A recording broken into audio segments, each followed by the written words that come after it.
Long ball number 3 here on Monday, May 19th. Special window for the Club World Cup being announced a month before the tournament starts. Just another installment of the fly-by nature of the world's biggest ever club competition, the Club World Cup. Major League Soccer came to is it an official agreement that there's going to be a 10-day window that the participating American Major League Soccer teams are going to have a special 10-day window to bring in players for the Club World Cup? So my understanding, and this is all from Tom Bogert, who published this on Friday, this is through U.S. Soccer, right? So U.S. Soccer is the organizing body of soccer in America. They operate under the umbrella of FIFA. We all know this. I'm not explaining things you don't already know. But because of the Club World Cup, FIFA's like, you could have a special window to do some business. And U.S. Soccer then says to Major League Soccer, okay, we're authorizing a window.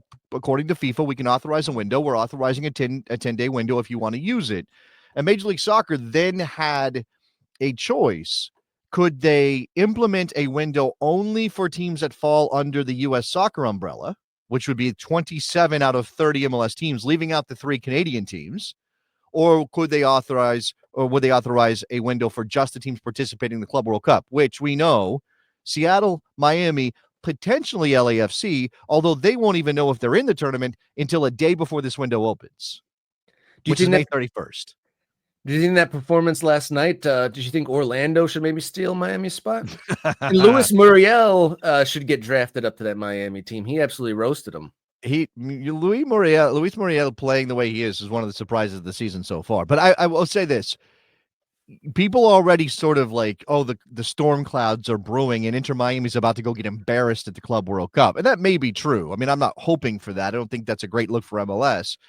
But everybody's also seeing that they've made some poor decisions with the age of their squad and some of the other things that are going on there. But in terms of this window, I mean, I'll be fascinated to see how the two teams, Seattle and Miami, utilize it. Right. I'd be curious to know if there's going to be any significant moves by either one of these teams because of the Club World Cup. Seattle is not having the greatest time at the moment. Not recently. They got handled by LAFC was that the midweek round that they got handled by LAFC? Yeah, they had a bad midweek game and then drew over the weekend. They drew with Portland in Portland, which, that's a rivalry matchup. That one's tough. Rusnak scores the goal. Moreno equalizes 6 minutes later for Portland, and then they play to a stalemate after that. I mean, there were some other opportunities. I think Seattle might have been slightly better if you look at the numbers and things like that. But, I don't know that any of this is lining up great for the MLS teams in the Club World Cup, Rob. And as much as we might want to say, well, what is this thing? And do teams really care? And whatever, what are the European powers even going to put on the field for this? They don't want to be embarrassed, but this is kind of an inconvenience ahead of training, ahead of preseason, ahead of the next year. What are the MLS teams going to look like when they go into this competition? It's really going to be hard to say because the odd nature of which the teams were selected to join it. I mean, was it the champion from 3 years ago? If you carry the one, makes it into the tournament, and then Supporters Shield on a whim became entrant into this competition. So it's been a little weird the whole way across. And for a league that is built on parity, allowing like 2 or 3 teams to have this whole other weapon or tool to acquire talent just doesn't necessarily seem like it falls into the parity argument. That was the first thing I thought of. Like I think I put it in our Slack group. It's like, holy parity, Batman, when a team literally has an advantage of other ones that just, strikes it down that there is true parity in the league. And would you say that you felt more comfortable if the MLS representation in this Club World Cup be a Columbus Crew? Of course. I would prefer maybe Vancouver because they're hot right now. Sure. If you could pick, success is Crew.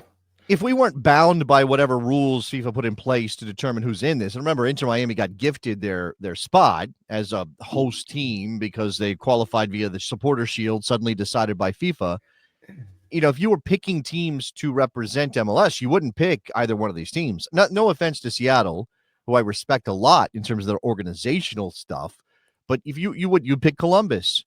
Absolutely, you pick Vancouver. You might pick Cincinnati. You might pick Philadelphia. I mean, at the very least, Philadelphia is going to go hard to try to prove something in this tournament, even if they maybe talent wise they don't measure up to a lot of the teams.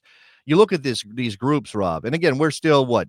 We're still 3 weeks away, a little bit more than that from this kicking off. Inter Miami's in a group with Al Ali, that is the Egyptian side. You have Palmeiras of Brazil and Porto, right? So, I think Palmeiras and Porto are probably pretty damn good relative to Major League Soccer. I don't know much. I don't know enough about Al Ali, but I wouldn't expect them to be pushovers. And then you have the Sounders. I mean, listen to this. They're grouped against Atleti, Botafogo, and PSG. Seattle was going to get grouped no matter what, right? Seattle was going to get grouped no matter how much like. This is just the way Major League Soccer works. They want to do parity. They want to do salary budgets. And you don't say, let's toss all that out the window because of the Club World Cup.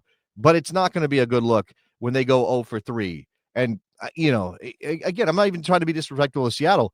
I could very easily see this be like 8-0 in terms of their output in these 3 games. Botafogo is the Brazilian champion. You get, obviously, PSG is in a Champions League final. Atletico Madrid, finishes 3rd in La Liga every season or is capable of winning it sometime. I mean, we know how good they've been. They made a run in the Champions League as well.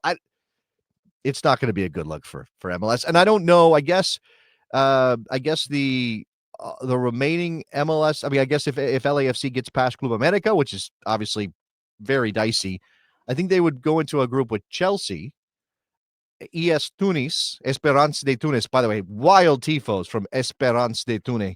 Go look that up. And then Flamengo of Brazil. So, yeah, it's going to be tough.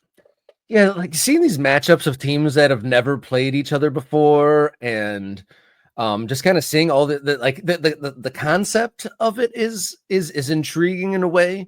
This Club World Cup, but also at the same time, there's a million cons against it. Just like the fly-by nature of it, kind of forcing it and jamming it into the schedule, them making up kind of rules and acceptance routes like on the fly, and will the European teams even field their top teams? There's so many, this could either be a really entertaining thing or it could be an absolute wet fart in a whoopee cushion. I think it's probably going to be in the middle. I think it's going to probably be in the middle. I don't think it's going to be some massive disaster flaming pile of dog do. I think it's going to be okay. It's just not going to be this, it's not going to feel like a World Cup. It's just not. And by the way, I believe that in light of slow ticket sales, FIFA is now working towards making some more tickets available at lower prices. I think I've seen that at human people prices. At human people prices, and I think the funny thing is that they are claiming this, that the American market, the American ticket buying public is a late buying public, and that this is about that feature of American sports fans, rather than nobody really wants this tournament, especially at those prices.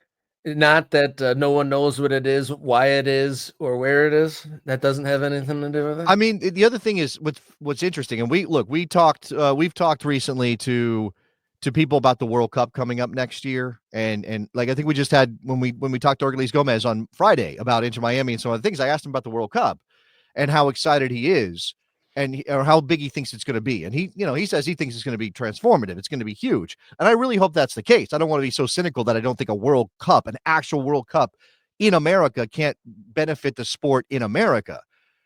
This thing is getting no attention. That World Cup next year should get mainstream sports media and mainstream media in general to pay attention. Is anybody writing about this? Is anybody talking this up? Are you seeing this? Are sports talk radio stations in the towns where these games are happening, are they talking about how exciting it is that teams from Egypt and Tunisia and Asia and Europe, is anybody talking it up like it's a big deal in the country where it's happening? I'm not in a town that hosts them, so I'm not sure. I'd love to hear from MK Ultras if you are in a host city, if there's excitement being drummed up at all. Wait, hold on. Are we proving something? Andy says we're talking about it now. We are talking about it now, but we are a niche. We're not mainstream America. We're not. Look, we're not we're not ESPN. syndicated across the country on whatever. We're not. Yeah, we're not. You're not. Are you Stephen A. Smith? I'm not Stephen A. Smith. Are Not you Stephen A. lately. Smith? Okay, I'm not Stephen A. Smith. I'm not. I'm not. Whatever shows, whatever debate shows are happening. Are you excited for the Club World Cup? Like nobody's doing that right now on mainstream. And obviously, look. And to Andy's point, YouTube is mainstream. Let me put that. YouTube is mainstream. That's true, right? But this is my point. Is like we fractured everything, or we didn't choose to. Things have fractured so much, which is to the benefit of a soccer fan who wants to watch us talk about American soccer Monday, Wednesday, Friday. Please support the show so we can keep doing it. But it does mean it's difficult to kind of pull together some sort of general consensus on what's exciting and what's not. Right? The I don't know. I'm just trying to. You think, Rob? Is there sort of? I mean, is there a zeitgeist around these events anymore? Not yet, but we will see when it actually happens. I think that there's so much in people's calendars, just with life, family, soccer across the way, soccer that already exists, but we're creating new soccer, or there has been new soccer created this summer for this Club World Cup. And does it have any power of encroaching or joining our summer routine? We don't even know how we're covering it on this show. I mean, between us, I mean, it'll be the biggest thing happening. It's, I'm not sure. Are we going to cover every single game on this program? Do we want that? MK Ultras, do you want us I don't know. to cover game in, game out? Where are we watching this again? I know DAZN picked up the rights. Where are we watching this again? Does anybody remember? I mean, does anybody remember where we're watching this? I think it's DAZN, but the Ultras. Do I have to pay for DAZN to watch the Club World Cup? I think they were like working to make sure some games were free over the air. I think that's important to Johnny.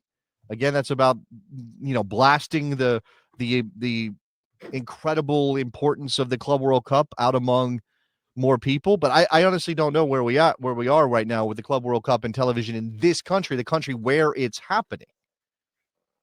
According to this is some quick Googling. According to World Soccer Talk, there's going to be English and Spanish coverage on the Fox Sports platforms. Okay. Fox Sports picked up the sub-licensing. Okay. All right. I mean, I got Fox. We'll see. We'll see how much. Yeah. We'll see. Let us know. Seriously, MK Ultras, do you want us to be covering these games in and out, or kind of take a bird's eye view from it and stick to what we're doing, or what? I'm very curious to hear about the interest levels. And of course, we got a Gold Cup. Got a Gold Cup coming up. So lots going on. All right. If you haven't hit subscribe already, underneath, hit that subscribe button now. It's the easiest, cost-free, spam-free way to support the show. One click of the button helps us go towards our goals of increasing our subscribers. And if you want to take it a step further, $3.99 is the membership. And for that little amount, it helps this show incredibly.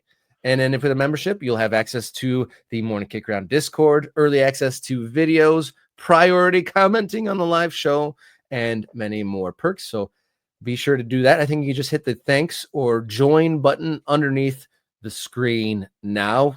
You can follow us along on social media at mkickaround on X, Instagram, Blue Sky. Write us a note, morningkickaround@gmail.com. Find us as a podcast, Morning Kick Around, on your favorite audio platform. Or if you want to support outside of the YouTube sphere, coffee.com/morningkickaround, where you can customize a one-time or regularly occurring contribution. Thank you to everyone who's done so, and thank you for everyone who is about to do so now.